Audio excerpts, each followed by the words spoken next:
سلامت رکھے، اس چھوٹی شہزادی کے صدقے میں خدا عنایت کرے۔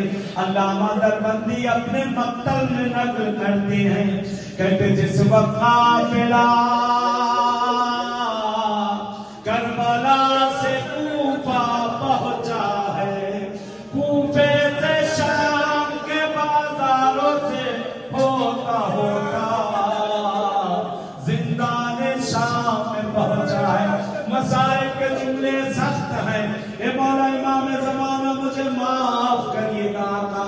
کہتے ہیں جب یہ زندان میں قافلہ پہنچا، تقریباً 1 سال تک یہ کاروان زندان شام میں رہا ہے۔ ہر کسی کے گھر چھوٹے چھوٹے بچے ہیں، ہمارے یہاں بھی دستور ہے جب شام ہونے لگتی ہے بچے جمع ہو کر گھروں کے سامنے کھیلتے ہیں۔ سکینہ نے کیا دیکھا، زندان کے سامنے شام کے چھوٹے چھوٹے بچے زندان کے سامنے کھیلنے کو آئے ہیں۔ سکینہ در زندان پر جالی کو پکڑ کے کھڑی ہوئی ہے، آدھا چہرہ سلاخوں کے باہر، آدھا چہرہ سلاخوں کے اندر۔ کہتے حسرت بھری نگاہ سے سکینہ بچوں کو کھیلتا دیکھ، اللہ اکبر اللہ اکبر۔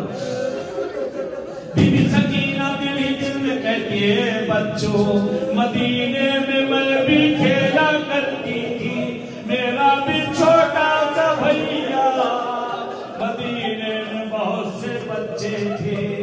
کہتے روز شام کو سکینہ اگر کھڑی ہو جاتی ہے، بچوں کو کھیلتا حسرت بھری نگاہ سے۔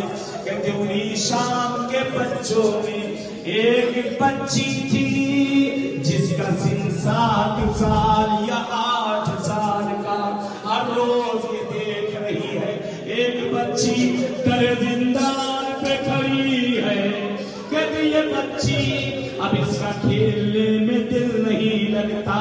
بی بی سکینہ کے کنارے زندان کے باہر دروازے کے پاس ہر روز آ کر کھڑی ہو جاتی